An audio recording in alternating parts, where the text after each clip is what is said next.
अभी हम लोग राजघाट पे गांधी जी को श्रद्धांजलि अर्पित करके आ रहे हैं। थोड़ी देर वहां बैठ के हम लोगों ने ध्यान भी किया और प्रार्थना की कि देश के अंदर आज जो हालात हैं वो ठीक हो, उनमें सुधार हो।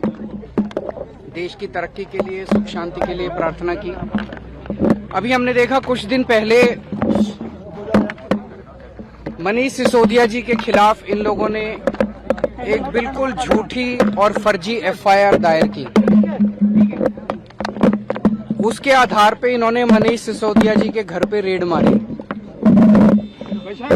रेड पूरा दिन चलती रही, मेरे ख्याल से 14 घंटे के करीब रेड चली। मनीष सिसोदिया जी के घर में सारे गद्दे, दीवारें, कुछ भी नहीं छोड़ा, सब छान मारा उन्होंने। उसके बावजूद लास्ट में उनको एक भी पैसे का अनअकाउंटेड कुछ नहीं मिला। एक भी कोई कैश नहीं मिला अनअकाउंटेड, कोई जेवर नहीं मिले, कोई संपत्ति नहीं मिली, कोई जमीन के कागज, कोई ऐसे आपत्तिजनक कागज, दस्तावेज कुछ नहीं मिला इन लोगों को। हम ये सोच रहे थे कि क्यों किया इन लोगों ने। उन्हें पता है कि मनीष सिसोदिया एक बहुत ही ईमानदार, देशभक्त आदमी है। मनीष सिसोदिया जी ने देश के बच्चों के लिए, उनका भविष्य बनाने के लिए बहुत शानदार काम किया। फिर हम सोच रहे थे क्यों किया। वो तब समझ में आया जब रेड के अगले दिन इन लोगों ने संदेश भेजा मनीष सिसोदिया जी को कि आप अरविंद केजरीवाल जी को छोड़ दीजिए, आम आदमी पार्टी को छोड़ दीजिए, आम आदमी पार्टी को तोड़ के कुछ विधायकों को लेके हमारे साथ आ जाइए। हम केजरीवाल जी की सरकार गिरा के आपको सीएम बना देंगे और हम आपके सीबीआई के और ईडी के सारे केसेस खत्म कर देंगे। मैं समझता हूं मैंने पिछले जन्म में कुछ पुण्य किए होंगे। मैं समझता हूं मैं बहुत सौभाग्यशाली हूं कि मुझे मनीष सिसोदिया जी जैसे साथी मिले। उन्होंने इतनी बड़ी बात, उनको सीएम बना रहे थे ये लोग, मुख्यमंत्री बना रहे थे मेरी सरकार गिरा के, उन्होंने उसको ठुकरा दिया। उन्होंने कहा मेरे को सीएम नहीं बनना। उन्होंने कहा कि सीबीआई और ईडी के सारे केस खत्म कर देंगे, उन्होंने उनका ऑफर ठुकरा दिया। अब ये पिछले कुछ दिन से हमारे एमएलए के पीछे पड़े हैं। हमारे एमएलए को, एक एमएलए को 20-20 करोड़ रुपए का ऑफर दिया जा रहा है। 20-20 करोड़ रुपए का, कि आप 20 करोड़ रुपए ले लो और आप केजरीवाल जी की सरकार तोड़ दो, केजरीवाल जी को छोड़ दो, आम आदमी पार्टी को छोड़ दो और हमारे साथ आ जाओ। मुझे बेहद खुशी है कि हमारा एक भी एमएलए अभी तक नहीं टूटा है। इनका टारगेट जो मुझे पता चला है कि 40 एमएलए इनके हैं, जो कि 40 एमएलए तोड़ के सरकार गिराने का इनका टारगेट है। पर मैं दिल्ली की जनता को कहना चाहता हूं कि आपने एक कट्टर ईमानदार पार्टी को वोट दिया है, कट्टर ईमानदार सरकार को वोट दिया है।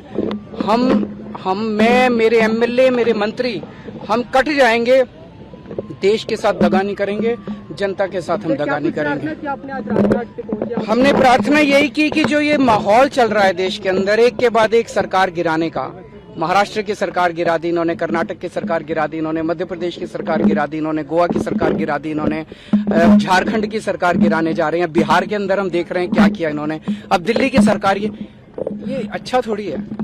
ये हमसे लड़ रहे हैं। हमसे क्यों लड़ रहे हैं? सारा देश मिलके आगे बढ़ेगा तभी तो हम तरक्की करेंगे। 12 विधायकों से बीजेपी ने संपर्क किया। कौन वो है, नाम बता पाएंगे? नाम कल बताए थे 4 लोग, तो आपके साथ बाकी भी बता देंगे। आपको चिंता क्यों करते हो?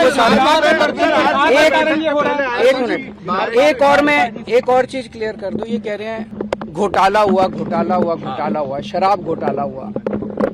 तो मैं कल देख रहा था, इन्होंने एक सभा करी कहीं, सभा में उनका जो बैकड्रॉप था, जो उन्होंने बैनर लगाया था स्टेज के पीछे, उसमें लिखा हुआ था 1.5 लाख करोड़ रुपए का शराब घोटाला। यार 1.5 लाख करोड़ तो दिल्ली का बजट ही नहीं है। दिल्ली का बजट 70,000 करोड़ है। फिर मैंने देखा कि वहीं पे सभा में कोई बंदा खड़ा हुआ, उसने पूछा जी घोटाला क्या है?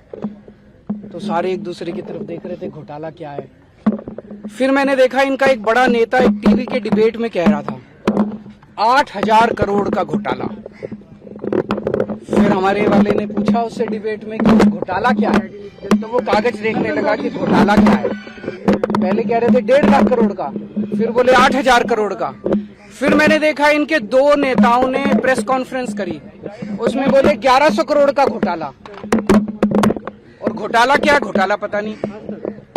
फिर एलजी साहब ने एक रिपोर्ट बनाई, उसमें बोले 144 करोड़ का घोटाला, और अब जो सीबीआई ने एफआईआर दर्ज की है उसमें कह रहे हैं 1 करोड़ का घोटाला। यार ये घोटाला क्या है? ये मतलब 1 करोड़ का है, 144 करोड़ का है, 1100 करोड़ का है, 8000 करोड़ का है, 1.5 लाख करोड़ है भी कुछ नहीं है, सब बकवास है। मैं बताता हूं घोटाला क्या है। घोटाला ऑपरेशन लोटस है। एक एमएलए को 20-20 करोड़ रुपए ऑफर किए जा रहे हैं। 40 एमएलए चाहिए इनको। 800 करोड़ रुपए इन्होंने कहीं रख रखे हैं तैयार, दिल्ली की सरकार गिराने के लिए। आज देश की जनता इनसे पूछना चाहती है ये 800 करोड़ रुपए किसके हैं? ये 800 करोड़ रुपए जीएसटी के हैं? ये 800 करोड़ रुपए पीएम केयर्स के हैं? ये 800 करोड़ रुपए इनके किसी दोस्त ने दिए हैं? ये किसके पैसे हैं? कहां रख रखे हैं जो दिल्ली की सरकार गिराने के लिए ये जवाब पूछना।